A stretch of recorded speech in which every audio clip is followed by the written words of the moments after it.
And we typically focus, like, obviously, whatever you want to get out there, you can 100% put out there, but a lot of the focus is kind of on, like, the journey that led you to this point. Uh-huh. And also one question about your audience. Are they Okay.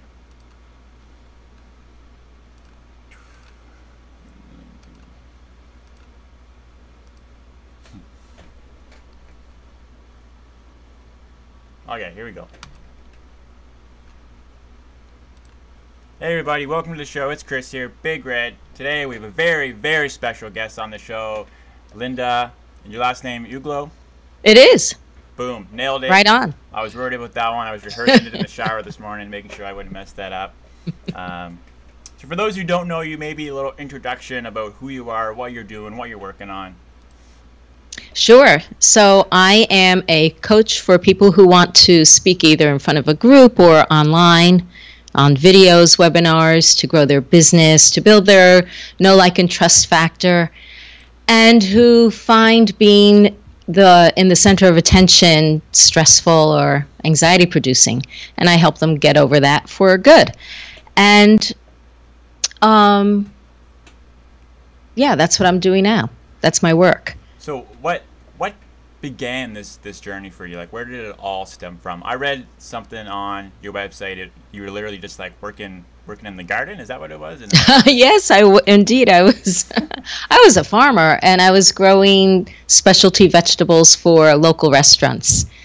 And that was something that I came upon when I had been really interested in dance and movement all my life. And my father always used to say, you can't do that, you'll never make money. And I tried to prove him wrong. And for about 20 years, I worked at it, and I think I got very good, but I never could get back past the mindset of I'll never succeed, I'll never make money.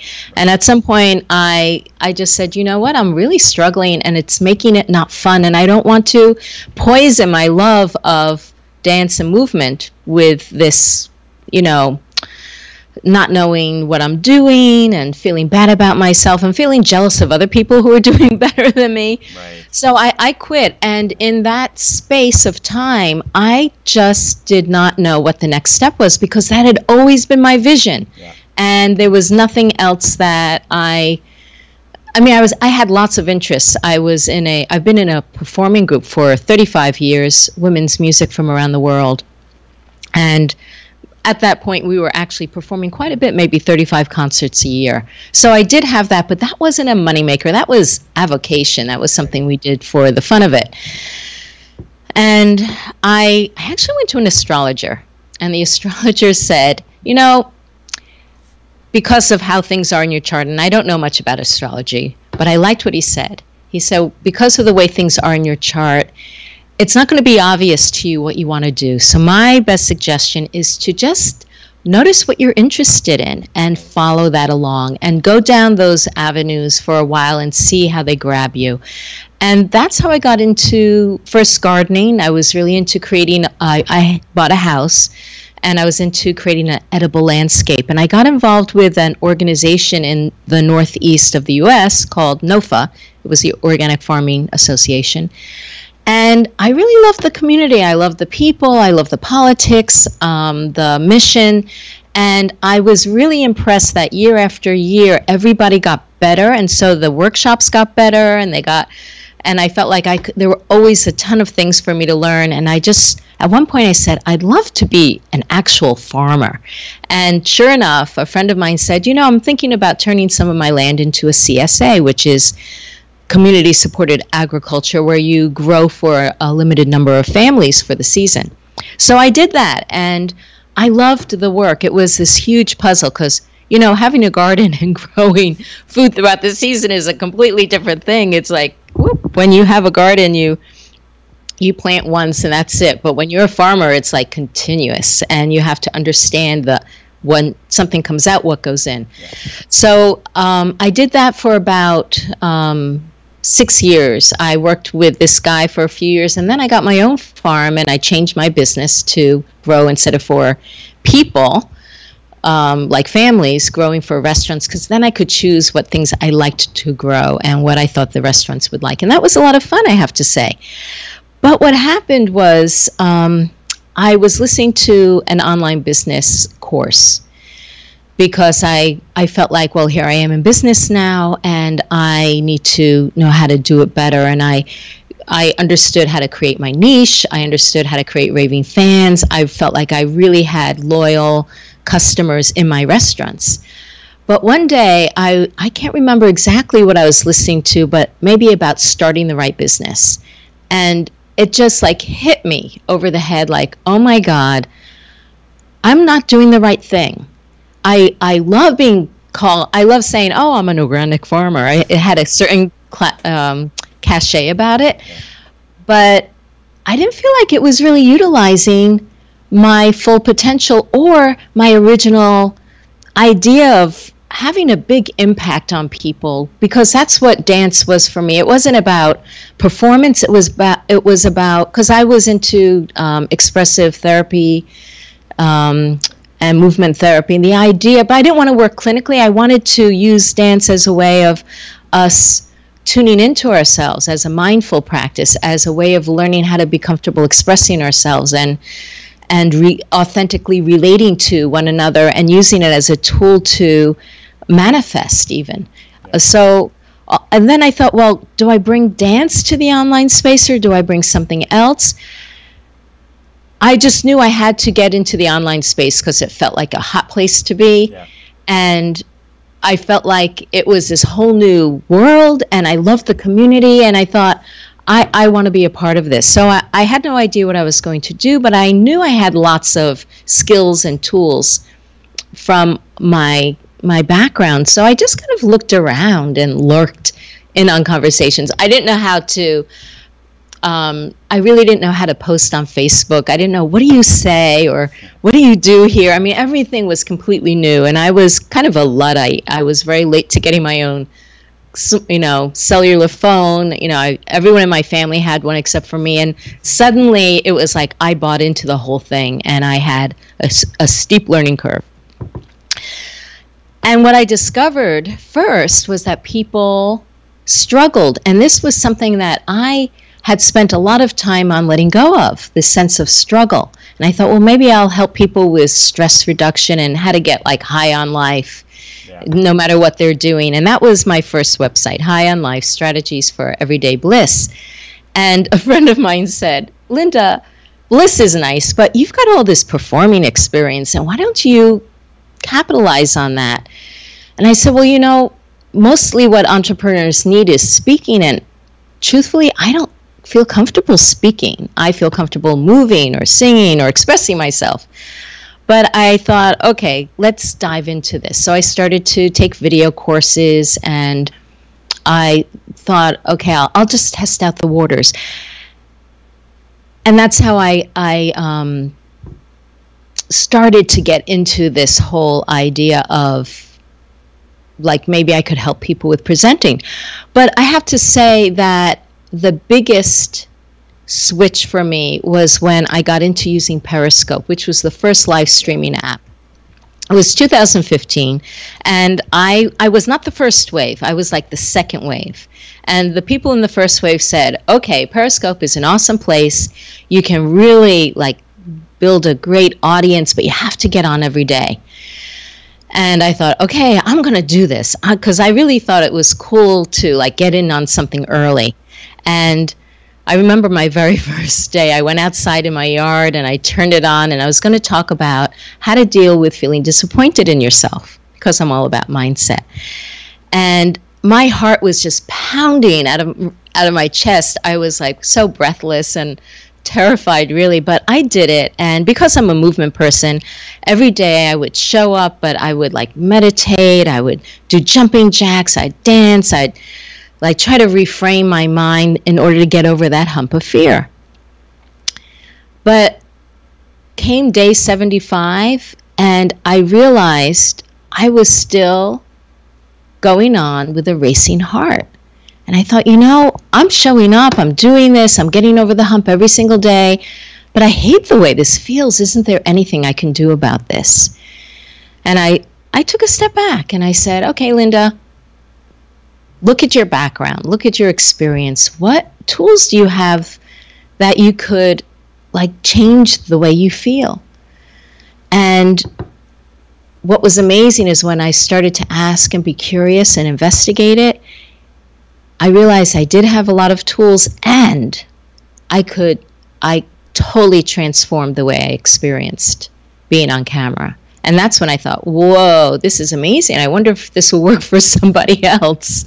And I asked around if someone wanted some help. And as it turned out, even though everybody has different life experiences, I found that for everybody, if you're not feeling safe being in front of a camera, or as it turns out in front of a crowd, it's because there's something that is told you or taught you. You've been given the message that it's not safe. So the question is, what is that about? So that's how I got into it. So maybe just take one step back for a minute. And I think what you're talking about now is super relatable. Like, I can relate to almost every point you just made, and I think a lot of people listening can as well.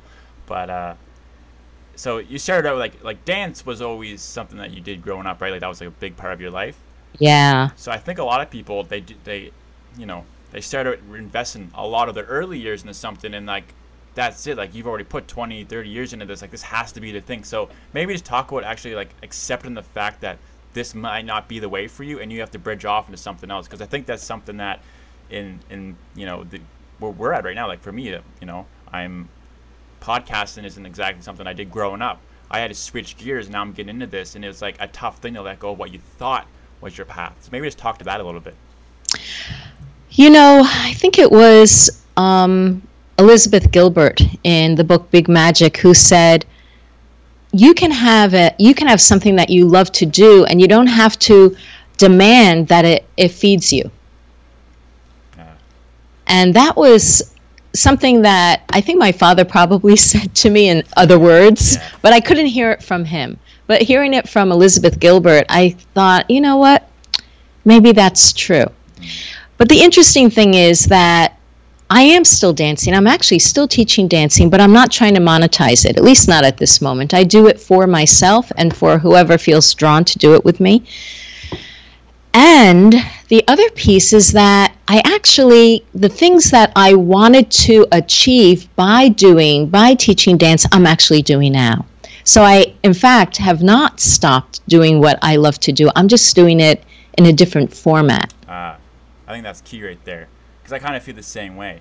I was always very passionate about music, and when I was young, I had a website, and I'd go to shows, and I was interviewing artists, and I was doing this thing, and it ended, and now I'm back here, and it's like, now I'm talking to like business people, entrepreneurs, but I actually want to get back into maybe getting musicians on here talking about their journey. So it's a funny thing, actually, that you bring that up. So it's not that we have to let it go, but maybe we have to adapt.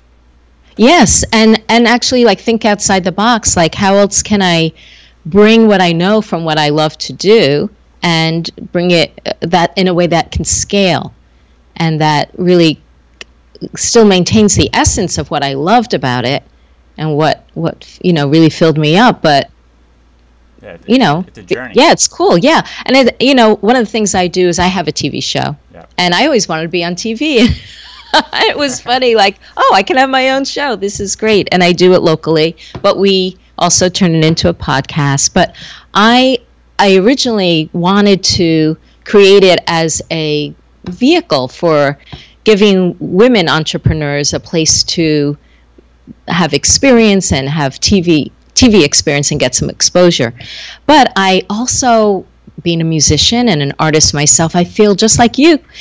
I wanted to invite other people who maybe didn't think of themselves as entrepreneurs, but are doing, great stuff. So I do have on artists, I do have on healers and change makers, people who are trying to make a big difference in the world. Because, I feel like we need to open ourselves to hear from people who are doing their work in different ways.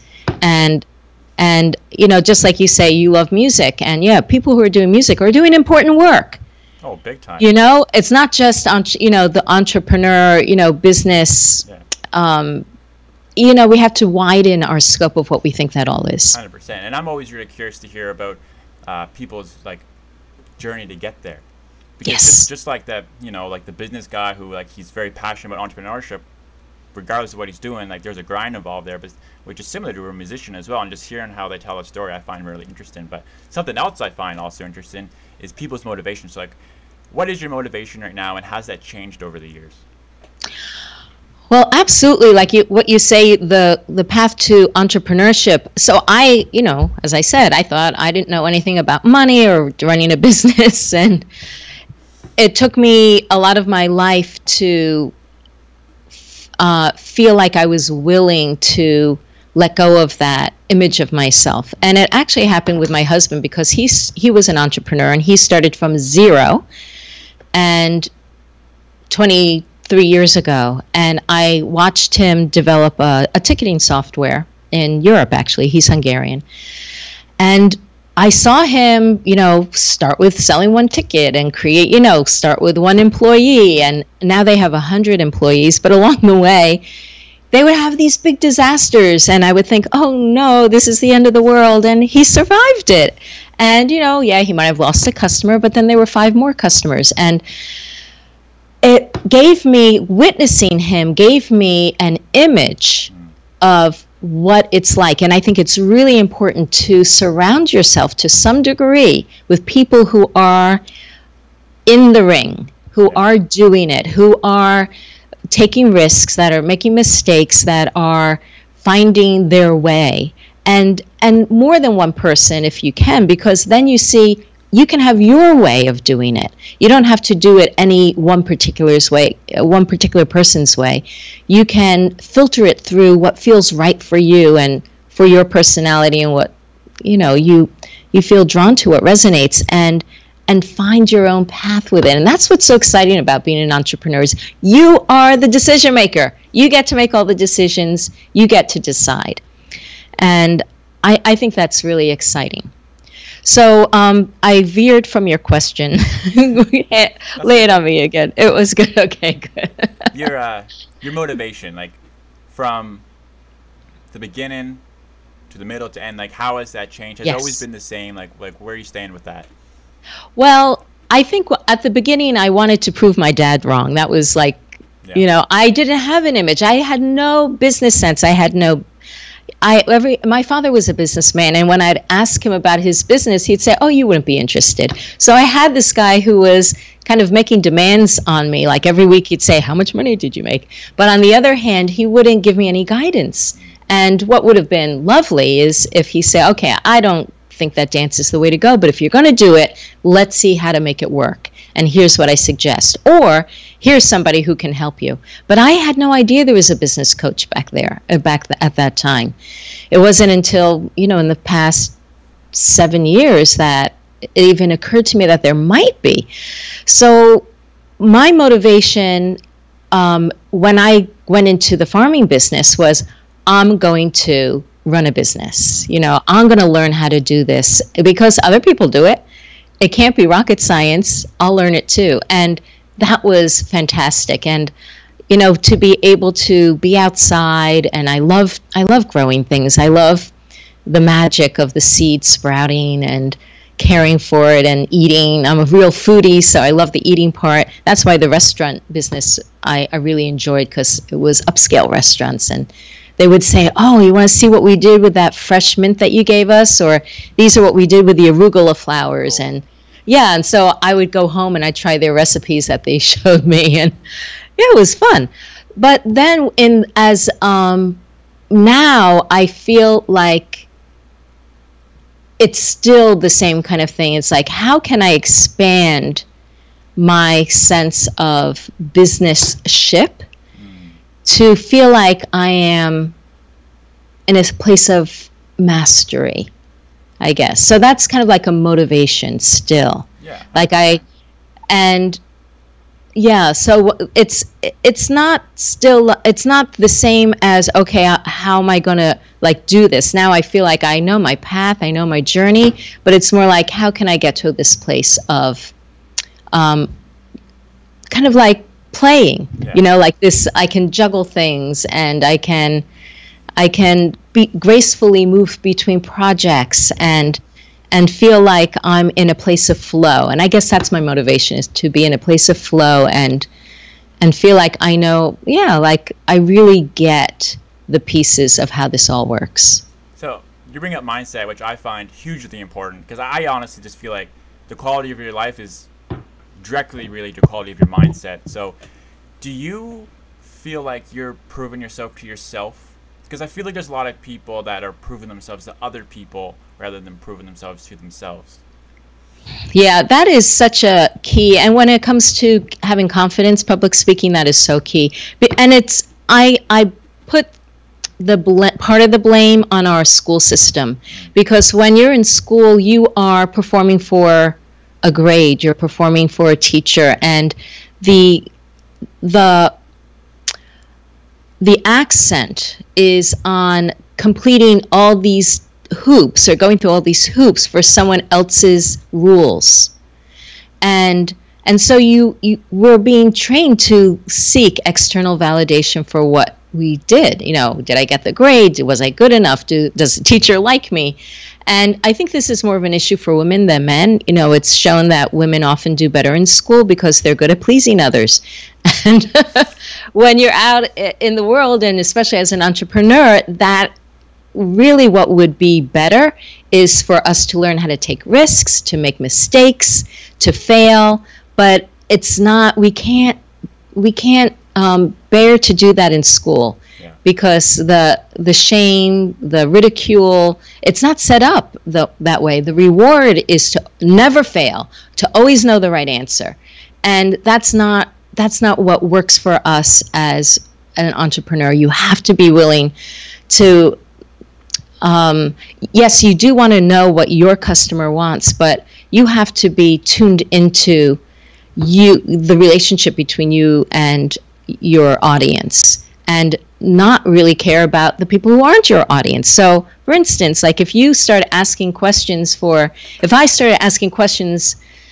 in a particular Facebook group, like, what do you think about this name, or what do you think about this program, and no one in the group is my ideal client, what they tell me is not going to be useful at all. So the idea of looking for answers to your questions from people that, it's not like they don't matter to you on a personal level, but on a business level they may not, is really misguided. And the other piece that I want to bring up about the mindset and external validation is that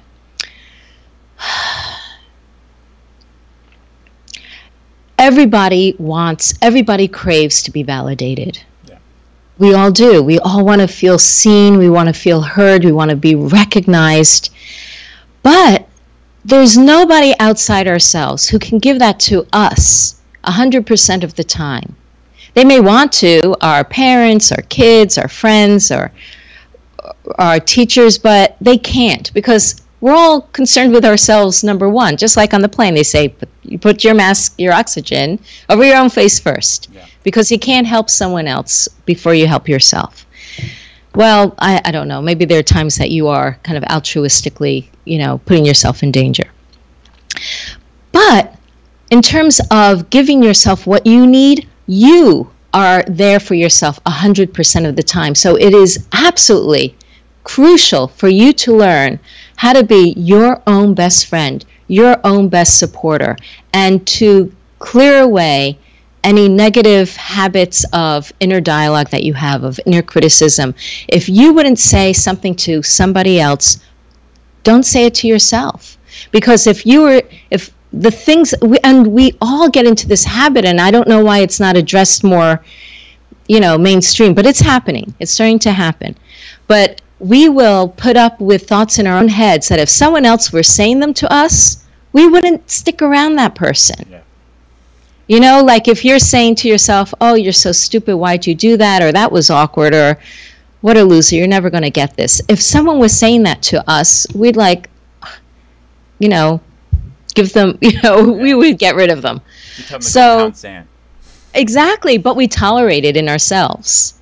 But I think something to think with that is, although it is ourselves saying that, that thought is probably planted in you from someone else. Yes, Which I is agree. a key thing to understand, that is that because you're not born thinking you're an idiot or that you're not good enough. You're like, humans are not born that way. That's planted in you.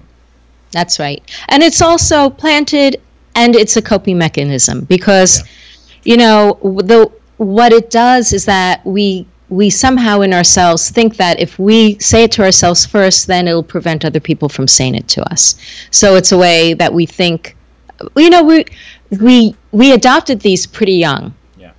And we used the resources that we had. We didn't have many. So this is what it turns into. As we grow up, and we never stop growing, we have to continue to employ these ideas of always upgrading our communication skills, not just with other people, but to ourselves. Yeah. No, that's super important. And I think the interesting thing is I find some people, even myself included, like when I say some people, like I'm included in this, you think you've gotten there, like you've read about it, you've studied it, you try to overcome it, but it's really hard to really get to that point where you're like your own person and you're totally comfortable. I don't know if there is a point where you're 100% completely free, if that's even the right way of saying it. Like, well, how do you feel about that? Maybe there is. I feel like it's a journey. Yeah.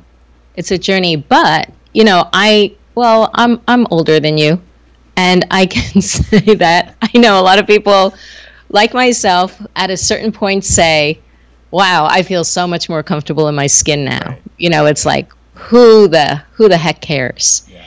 So, and I think so part of it may come of age, but it's not just age. I think it's just like we're talking about how the relationship you have with yourself and chipping away at what keeps you from returning to that place of early childhood where you were free, where you didn't question, you had a good idea and you just did it until someone said, hey, it's not good to paint on the walls. Yeah, I think it's kind of like what you said. It's a big part of it. There's obviously a few elements to this, the mindset piece, but I think you spoke to it earlier. It's like the people you're around. Like if you're surrounding yourself with super positive people that have faith in you and you have faith in yourself, and someone does come along and try to, you know, bring you down a bit, like it's not going to faze you because you have all this support with you anyway. But something I wanted to ask you, like, were you always a confident speaker? Oh, no. I know based off I got into dance because so I wouldn't have to speak. In fact, I had a speech impediment as a child. I went to speech therapy. And, you know, no one ever asked me about myself. I was a good listener. Friends came to me with their problems, but no one ever asked me about me until I was about 19 years old. And I came to Boston to go to college, and I roomed with two graduates who were psych majors. And they were just plying me with questions. I went, whoa, no one ever asked me what it was like to live with my sisters or what my parents were like or how I felt about this or that. It was this whole new world of self-reflection that, you know, was just not a part of my existence before. So that was when I first started to speak really as, you know, on one-to-one. But even for years, I always had that, I don't know if you've ever had this, I call it conversation remorse. Sometimes I talk about speaker remorse, but conversation remorse of, oh, why did I say that? Oh, I should have said this. You know, like always feeling like I never knew what to say in a conversation, and I never felt grounded. I always felt like I was having some kind of out-of-body experience. I was in fear all the time. So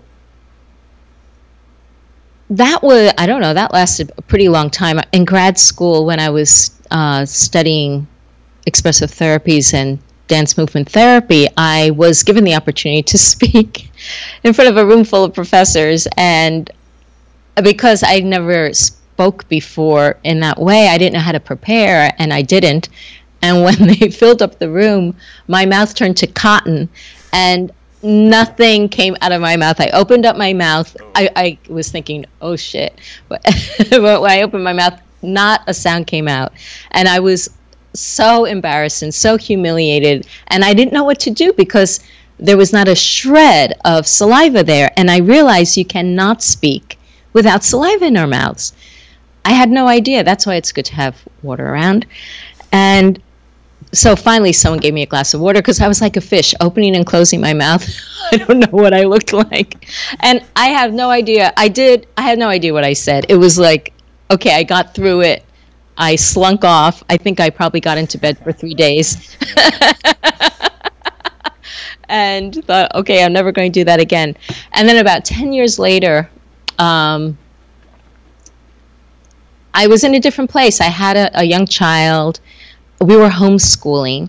And homeschooling actually gave me an opportunity to get used to people not agreeing with me, not liking me, because I was making, and also just my choices as a parent were so different than everyone, even in my music group. Like I'm, been with these women for 20 years. And when I became a parent, they got so angry at me for everything I was doing.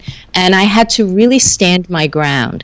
And I believed in what I was doing. I believed in holding my child when she was crying and not letting her cry. And I believed in letting her have physical freedom. And they thought, oh, no, she's going to like fall off the table or she's going to put her finger in the plug. And, everything I did, they countered. And that gave me a great as I said, we actually brought in a therapist because we couldn't handle the discord that was happening around this. But it gave me that opportunity to really stand in my truth, to stand in what I believed in. And of course, the proof is in the pudding. They adore her now. They look back and they say, oh, yeah, we were real jerks. And, whatever you're doing was fine, because obviously we think she's fantastic. So, but that was really helpful to find something that you believe and to test out standing in the truth of that, and not that you have to like bulldoze other people. Like when I first started homeschooling, or when I was doing my parenting practice, so she slept in our bed, and people say, oh, how can you do that? And I say, oh, I know by the time she's a teenager she'll be out. Well, barely. Truthfully, barely, but she did get out. And now it's like, would you please call home once in a while?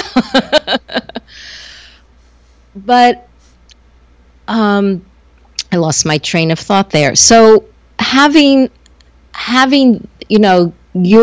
think about what is it that you believe in and stand for that. I think it's so, so important. And, oh yeah, I know. So this is what I was going to say, is that at first I thought my way was the highway, it was the best way.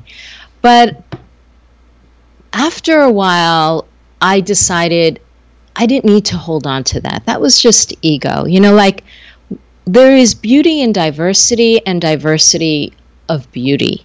And what is beautiful about having, being an individual is that and in the society, we do get to decide. We get to do things our own way. If we have certain ways that we want to, eat, do what you want to do. If you have ways of taking care of your health, do what you want to do.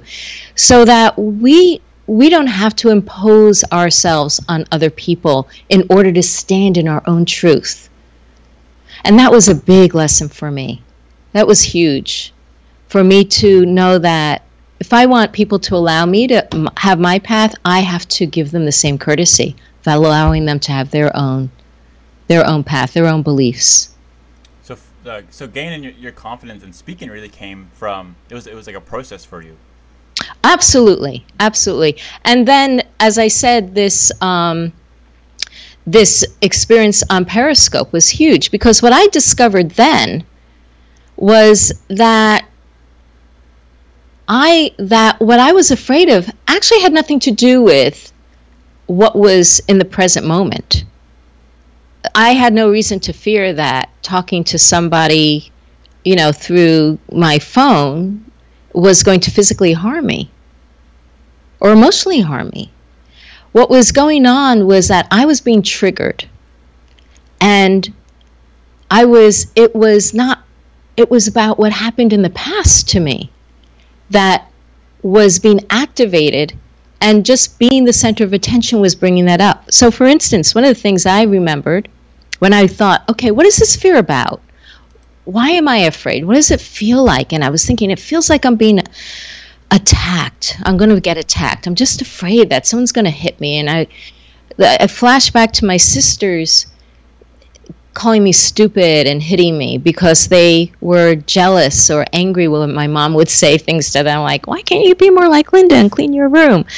And when she'd walk out of the room, they would charge at me. And we're great friends now. We've been buddies for, decades. But that imprint, that fear of not feeling safe getting attention, because that's what mom was doing. She was giving me all this attention, was coming up again. And I thought, you know what?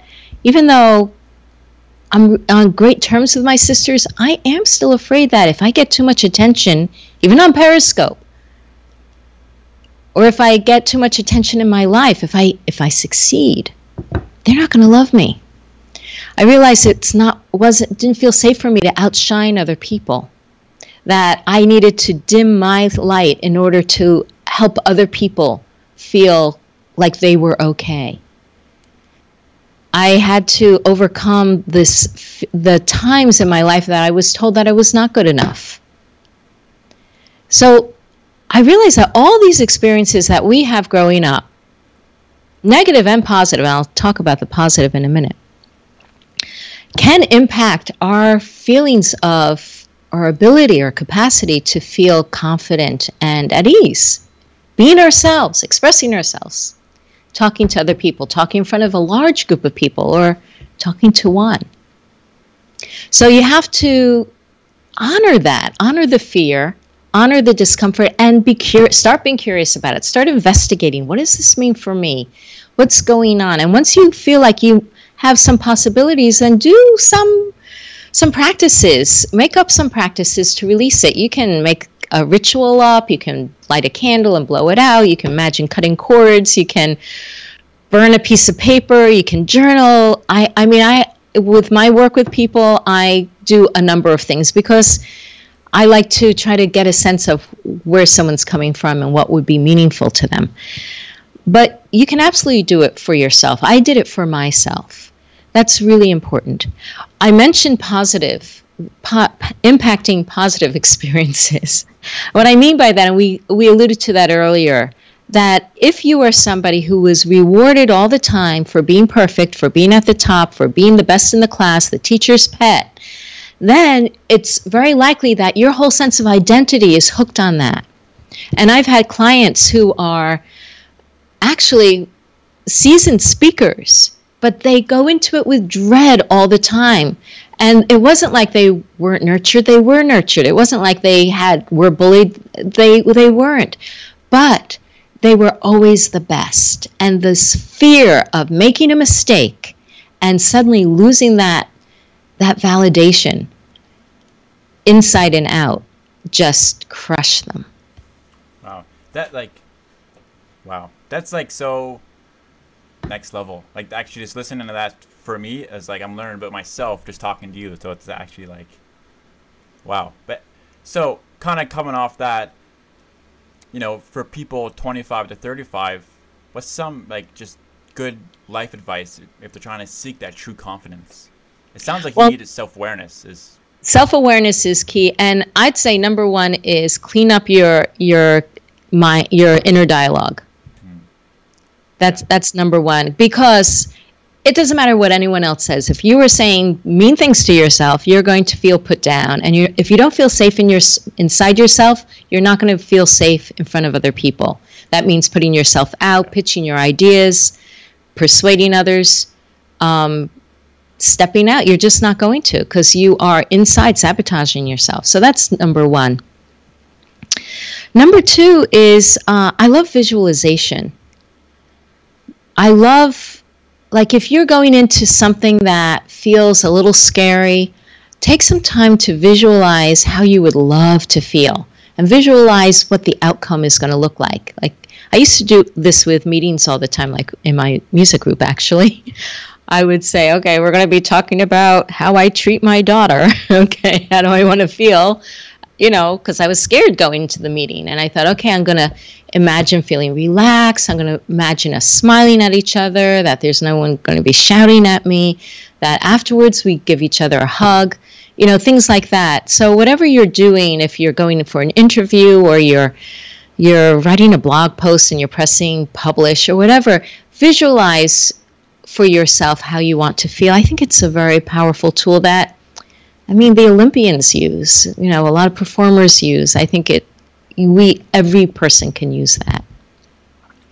The third thing I'm going to say is trust. Trust that you are on the path you're supposed to be on and that you are going to get there, and allow yourself to relax a bit into the journey. And just celebrate every step along the way, every little step, everything that you do. Give yourself a pat on the back, a high five, a cheer, and just know that it will happen over time. Time is on your side. But don't wait. Don't wait too long. Because time is now. Because we never know what time we do have. But don't be hard on yourself because you're not somewhere where you're not. Because you gotta just accept the moment. This is why we're living. We want to enjoy ourselves. And if you can't say yes to every moment that you're in, you're going to be suffering. Did you have like a mentor growing up? Or even when you started the entrepreneurship? I guess maybe it was your husband in some ways. My husband was a real influence on me. I was really serious when we met.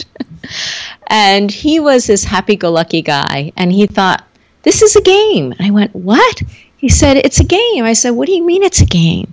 And I learned so much from his attitude of, I'm just going to try this out. And I'd say, well, how do you deal with the fact that there's Ticketmaster and there's, these other big businesses going on, and here you are a nobody? And he said, well, there's always going to be the new person coming in.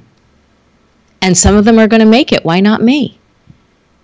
And later on, I realized that, we don't have to compare ourselves to anyone else. We are in our own lane. It's like if it's between us and how our full potential, there's no one in that lane. That's our own lane. So stick in it. And yeah, so he was huge. But growing up, there were moments in time that I felt like I was definitely influenced by people in a good way. I think of when I was 19, I took my first class in dance therapy, and I was mostly like jazz and modern and ballet. And when I took this dance therapy class, I felt like it was like 180 turn for me, because suddenly it was not about how something looked, but how something felt. And that got me into the experience of it. Like, if I move in this way, what does that feel like? If I have a certain feeling, how does that make me want to move? So those two ways. So that got me totally entranced by the whole idea of self-awareness and introspection. Right. So yeah, those I'd say were early influences. Okay. So this has been a long road for you. There's been a lot of ups and downs, but obviously it sounds like along the way you took like information and you improved yourself and got better and better and better. So like, what's the next step now for you? Because you're killing it online now. You understand that game. So do you think about the future, or are you just kind of going with it now? No, I am right now. I'm writing a book, oh. and I'm trying to apply all the principles I know to how I'm writing the book, because I've had a lot of resistance doing it. Yeah. I did a big push a year ago, and then it kind of sat on my computer for a year, and now I'm recommitted to that, and I'm brought on several mentors actually to help me with that job. And I'm also, even though I started with helping people get comfortable on camera, I started then to have people ask me about speaking. And it was kind of ironic because I didn't have a lot of experience public speaking, although I've been on the stage for 35 years. And so now I am also looking to expand that piece of standing up in front of more groups and doing more public speaking. And I've taken on a personal challenge to do 50 talks in 50 weeks. Oh, when does this start? Or how's it started? It started in June. How's it going? Yeah, it's good. I've done 9 so far. I'm going to have to double up because I kind of like had this initial push and did 9. Yeah. And then it's like, okay, nothing's lined up for a while. So I'm doing the next. I need to sit down and map out what the next push is going to be. Yeah, and that feels exciting because it feels kind of like a new world to me as well. Yeah. Yeah. So, kind of getting to the tail end here, maybe off track a little bit. What is your favorite content to consume? Like, what's something that you're looking at every day? It doesn't have to be relevant to anything. Just. Oh gosh. I love business books. I love reading about how different people get to where, as you say, get to where they're going and the strategies that they use. Okay. Yeah, I'm really interested in strategy. And the other thing that I consume a lot actually is around health. Yeah. I just feel like as a human being, I want to have a long, healthy, wealthy life. Yeah. And so I do. I'm always looking up things online. I've always been a big researcher, and that's something that people have always come to me for. Yeah. When my sister came down with a brain tumor last year, and I spent, I don't know, 60 hours researching that. And now after that, other people, when they hear I've done it, they say, oh, what did you find out? Right. So, and I continue to, also being a grower, a lot of our medicine is plant medicine. And so I'm always looking up, well, what about this? What does that do? And what does cannabis do? What does lemon balm do, or whatever?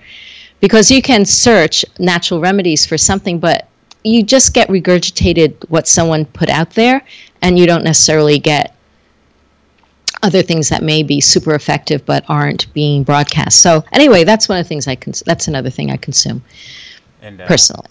What about you? What do you consume? I'm curious. Well, for me, geez, no one's ever asked me that before. I consume a lot of, like, I have like 4 or 5. I call them like my online friends or my online mentors. So guys I kind of look up to. One of them is like Gary Vaynerchuk. I love what he's doing, and like Tony Robbins, and like Lewis Howes. So like these are guys that I just kind of like trying to follow not in their path, but just kind of take their advice, I guess. So that's a big part of my consumption online. And then I try to get, like, I feel like sometimes you need to like free your mind of your hobby or your business. So I always throw in a cat or two there. Look at cats. You're a cat lover. Yeah. Well, because like when you own cats, like, I know everyone listening, dogs are better. I get it, but it's much easier to travel when you got cats. Like, I can leave here, and it's easy to get someone to come and watch the cat for a couple of days, and watch the dog. Yeah. Anyway. And watching animals, that's a really cool thing. I mean, animals are totally cool, and they have a whole different experience of life and what they provide to this earth than we do. So 100%. Yeah, it's cool. And financial stuff. I'm big on, like, with cannabis being legalized here in Canada, I'm really big watching the like the stocks and how that plays out, because I think there's a lot of opportunity there to kind of make some money. But question that I do have for you: where are you living the most online? Like, what's your the favorite platform to kind of be on? Up to now, it's been Facebook, but I am looking into becoming more active on LinkedIn. Yeah, I think that makes a lot of sense. And I actually think engagement on LinkedIn is getting better and better and better. Like, I'm noticing, just for even myself, like the views and the engagement has been a lot better there than what I found on other platforms. Mm-hmm. And it also depends on your demographic, of course. Like, Instagram is younger, LinkedIn's more professional. But anyway, that's it. So what is maybe the last piece of thing you'd want to say to the audience, if anything? Have fun. I like it. Short and sweet, just the way. Perfect. Have fun. I mean, that's it. At the end of the day, that is literally it. Just have fun. Yeah. But anyway, I really appreciate you coming on the show, talking to me today. I know you're busy, and I really appreciate you having a conversation with me. I do have a free gift for your listeners if you are open to sharing that. Oh, 100%. Okay, so I mentioned visualization, and I have a free guided visualization for speaking confidence that you can get at my website, lindaugelow.com/speaking confidence. Perfect. I will advertise that, and I'll put that in the show notes. I might hit you up for that link. Okay. All right. Thank you so much. Thank you. It was great talking. Have a good one.